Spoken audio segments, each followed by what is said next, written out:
Shakespeare is one of the few writers who can perfectly capture the nature of a character, not only through the actions, but also the language which the character uses.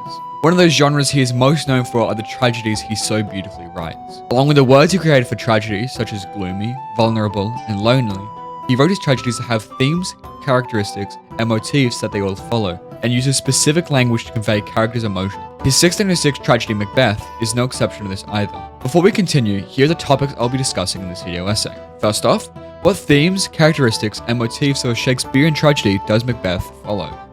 Secondly, the way Macbeth is written to showcase his features and how they attribute to his downfall. And finally, I'll be discussing Macbeth's internal conflict leading to his demise and highlight the language Shakespeare uses to convey it. Shakespearean tragedies follow along a similar story structure with a large array of different features in them, and Macbeth is no different, following along these story trends. Macbeth's story doesn't diverge from the classic 7-point structure that all his tragedies follow, which allows the play to conform to a traditional Shakespearean tragedy. However, more features are present in Shakespearean tragedy than just the story structure. Other features of a tragedy include the supernatural, a high-status hero, and a tragic hero. Throughout the play, Macbeth is shown off to be that high-status tragic hero who interacts with the supernatural, as he is a Thane of Scotland with an unchecked ambition who speaks and listens to witches throughout the course of the play. Due to Macbeth following along the story structure and including other tragedy features, it highlights how Macbeth fits the mold of a Shakespearean tragedy.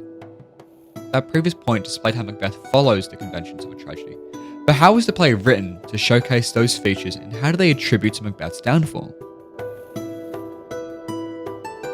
In as early as Act 1, Scene 3, we see Macbeth interact with the supernatural, who greet him with a line that instantly garners his attention.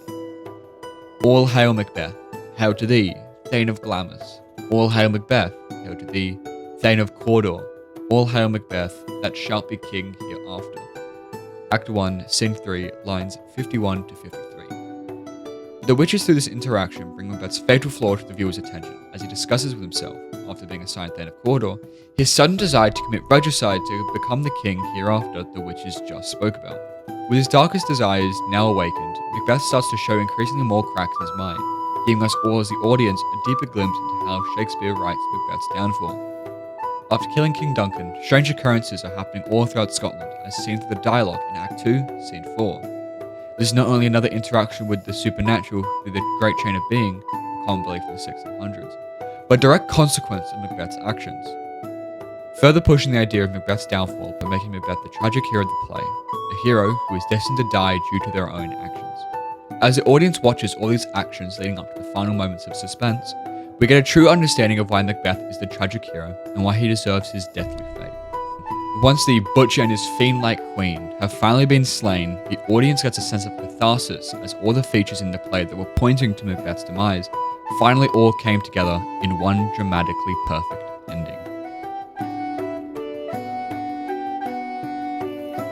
But it's not just the audience that can predict the results and consequences of Macbeth's actions throughout the play. He can too. To get to his original high status of a Thane, he would have had need to have been a smart and noble man. Someone who thinks and knows who and why he is serving someone, and the benefits he has in doing so. And so, Shakespeare cleverly writes him so. Shakespeare's use of soliloquies show off the internal struggle and thoughts that Macbeth is having throughout the course of the play. We see the first time Macbeth struggles with himself in Act 1, Scene 3, after he receives the seemingly great news of becoming the Thane of Cawdor. He is riddled with the idea of killing King Duncan, all because these weird sisters predicted it. Again, we see a similar internal struggle right before he commits regicide, in Act 1, Scene 7. In this scene, we witness a soliloquy where he wrestles with why he should and shouldn't kill King Duncan. We still have judgment here, that we but teach bloody instructions, which, being taught, return to plague thy inventor. This even-handed justice commends thy ingredients of our poisoned chalice. Act 1, Scene 7, lines 8 to 11. He clearly knows what will happen when he commits the murder, and even makes points for why he shouldn't kill the king. Lines 12 to 25 of the same soliloquy is his self-dialogue on why he shouldn't even be thinking about killing such a worthy and respected king who has put his utmost trust and respect into Macbeth. This is a great scene to absorb some of the excellent ways in which Shakespeare wrote Macbeth's internal struggle and his inevitable defeat. Yet another soliloquy similar to this is the very next scene in Act 1, Scene 2, where we see Macbeth struggle more with the idea of killing King Duncan. His mind gives him the illusion of a dagger, drawing him closer to killing the king. But this isn't the last time he sees things either. In a later act, we see his mind conjuring up Banquo's ghost. Which of you have done this? What, my good lord? Thou canst not say I did it! Never shake thy gory locks at me! Giving us another insight into how troubled Macbeth's mind is, ever since he took his first steps towards his downfall. The final soliloquy that Macbeth gives is the famous Tomorrow.